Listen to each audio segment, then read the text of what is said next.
Galera, é o seguinte, ó. Nessa aula de hoje, o que eu quero comentar com vocês é sobre quem é o Brasil na relação do mapa mundo. O que é o território brasileiro, como que a gente identifica o território brasileiro e quais são as suas vantagens desse território tão grande, com fronteiras tão extensas, e as desvantagens desse território tão grande. Primeira característica importante. O Brasil é um país que tem 8,5 milhões de quilômetros quadrados. Isso alça a gente ao quinto maior país do mundo. É um território muito grande. Para vocês terem uma noção do que é o Brasil, a Europa inteira, hein? Mais ali de 30 países e tal. A Europa, ela tem, galera, 10 milhões e meio de quilômetros quadrados. Ou seja, o Brasil é mais ou menos 80% do continente europeu inteiro. Vocês percebem como que o Brasil é grande? Como o Brasil, ele pode até ser classificado como um país-continente. Por quê? Porque se a Europa, que é muito parecida com a gente, é um continente, o Brasil também pode ser, entre aspas, colocado como se fosse um país-continente. Pode sim, tá? Só para efeito de comparação, para vocês terem essa noção também, o maior país que tem é a Rússia, depois vem os canadenses, depois os chineses, depois os norte-americanos, isso se a gente contar o Alasca, e tem que contar, né, já que o Alasca é território americano, e depois é nós, o Brasilzão. Ou seja, o Brasil é o quinto maior país do mundo. E isso, claro, cria uma gama de vantagens para a gente gigantescas. Nós temos extensas fronteiras, tanto terrestres quanto marítimas. Nós temos um território gigantesco. Eu sempre falo para vocês, geografia é uma matéria que eu amo, né? Óbvio, sou professor de geografia. Mas que, imagina estudar, sei lá, geografia da Suíça. Ah, o clima é frio de montanha. O relevo é montanhoso.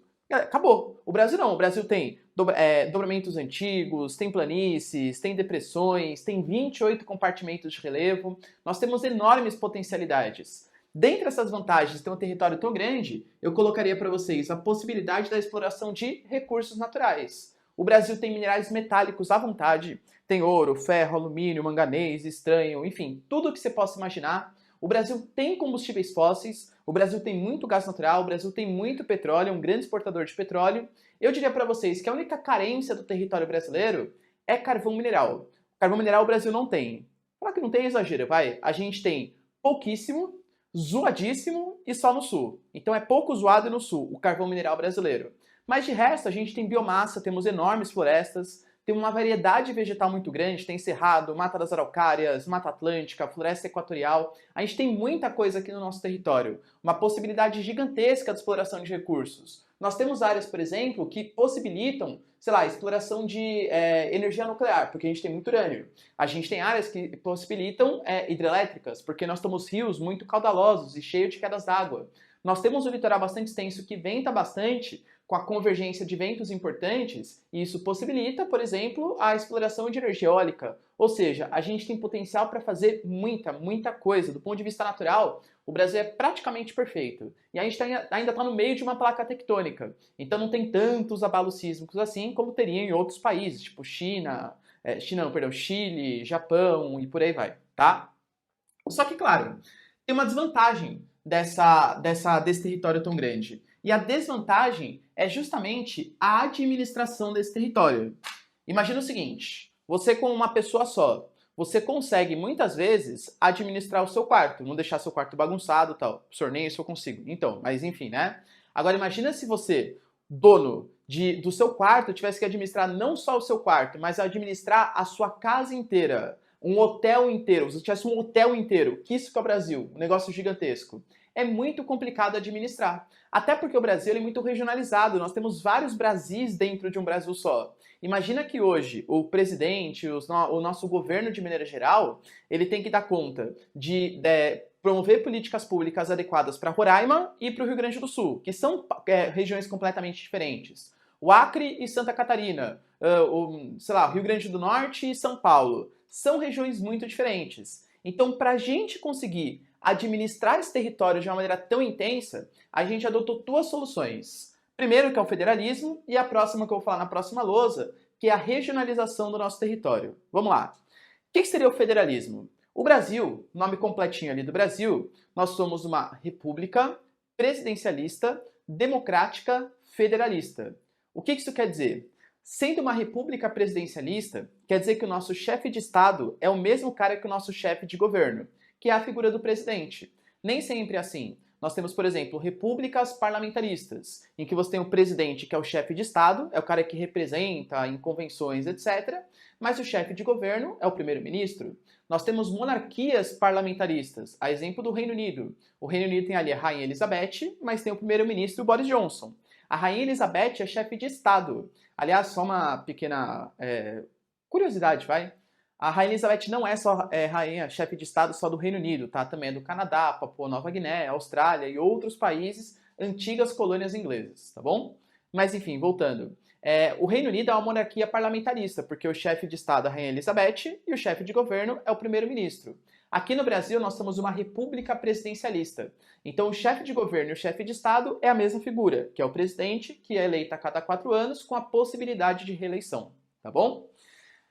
Nós temos federalistas, democracia, beleza, né? A gente escolhe ali os nossos governantes. Nós temos federalistas, o que quer dizer isso?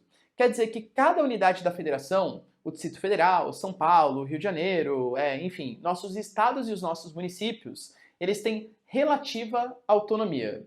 Como assim, professor?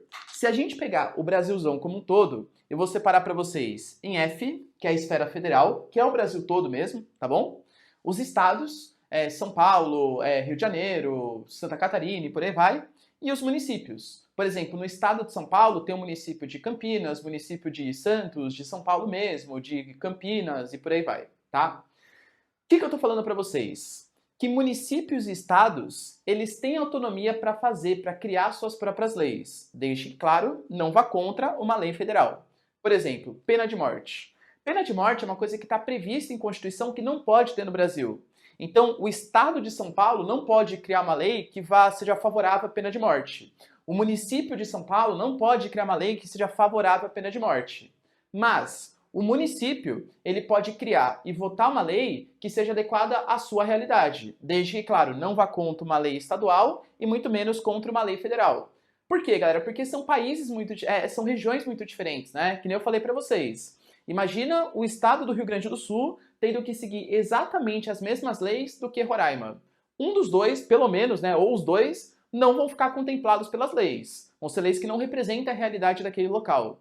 E é por isso que a gente tem autonomia para criar suas próprias leis. Aliás, dica para vocês. Geralmente, não quer dizer que é regra, mas geralmente países muito grandes que têm muitas diferenças regionais se comportam como estados federativos, ou seja, municípios e estados com autonomia para votar e criar suas próprias leis. Já países pequenininhos, onde não tem tanta diferença regional, tipo o Uruguai. O Uruguai é minúsculo, galera, tá? 5 milhões de habitantes, pouquinha coisa. Então, o país inteiro, ele segue uma única lei, que é a lei federal, tá bom? O Brasil é um federalismo. Aqui nós temos o poder judiciário, que eu não coloquei para vocês, que ele é um pouquinho mais complexo, não interessa nesse momento, mas nós temos, para governar efetivamente o país, o poder executivo e o legislativo, que é o que você vota. O executivo, eu costumo falar que é como se fosse o gerente do seu país. É o cara que efetivamente vai tomar as medidas, que vai executar as leis. O gerente tem que ter claro que ele não é o dono. Imagina que você vai abrir uma franquia de, sei lá, de chocolate, uma Cacau Show. Beleza. Você vai ser o dono daquela loja. Você vai ditar quanto que tem que gastar, quanto que não tem, mas você não consegue ficar na loja o tempo inteiro. Então o que você faz? Você coloca um gerente ali. O gerente, ele vai tomar as decisões do dia a dia, mas ele não é o dono da loja. Ele está sujeito a todo o orçamento, a regras e tal. Quem faz essas regras do país, ou no meu exemplo da Cacau Show, é o poder legislativo. Ou seja, o executivo, ele executa as leis que o poder legislativo criou, que o poder legislativo votou, da nossa Constituição, a Constituinte, tudo tal. Então, o nosso poder executivo federal, ou seja, do Brasil como um todo, é o presidente. O nosso poder legislativo federal é o nosso Congresso Nacional, que é o sistema bicamaral, feito pelo Senado, 81 senadores, cada estado manda 3 senadores, e os deputados federais, que são 513. E aí estados mais populosos, a exemplo de São Paulo, Rio de Janeiro, mandam mais deputados federais para a Câmara, enquanto estados menos populosos, exemplo de Amapá, Roraima e tal, mandam menos deputados federais. Beleza? O nosso poder executivo estadual, quem manda nos estados, quem gerencia os estados, são os governadores, tá? Cada estado vai ter o seu governador, e nós temos os deputados estaduais, que criam leis do Estado, sendo que essas leis não podem ir contra leis nacionais. E quando a gente fala do município, que é uma subdivisão, uma unidade administrativa que divide cada estado aí, Nós temos os prefeitos e os vereadores. Os vereadores criam leis que não podem ser contra leis estaduais, muito menos leis federais. Eles definem o orçamento do município, dentre outros problemas aí, tá? O Brasil, ele tem mais de 5.500 municípios. É muita coisa. E isso, claro, gera um déficit da máquina pública. A gente pode falar que para facilitar a administração, seria muito legal se a gente conseguisse dividir o Brasil em 100 estados, em 11 mil, 12 mil municípios. Facilitaria a administração, porque aí cada poder, ele teria muito mais poder para saber o que está acontecendo aqui, o que está acontecendo aqui, seria muito mais particularizado a governança do território brasileiro. Mas teria um ônus. Imagina o custo da máquina pública. Cada estado que você cria mais senadores, deputados federais, governadores, secretários, deputados estaduais. Cada município que você cria mais, a mesma coisa. Então tem um lado positivo que você facilita, você particulariza o seu governo, você toma mais cuidado com as regiões, mas, em compensação, isso cria um ônus econômico para a máquina pública muito grande. Há um tempo atrás, nos anos 2010, o Pará ele quis se dividir. Ele quis se dividir em Pará, Tapajós e Carajás. Foi feito um plebiscito, por sorte, né? Ou enfim, não sei qual a sua opinião, mas acabou não indo para frente. Isso geraria um ônus para a máquina pública muito grande. Tudo bem? Galera, tira um print aqui, ó, que eu quero falar com vocês das regionalizações do território brasileiro.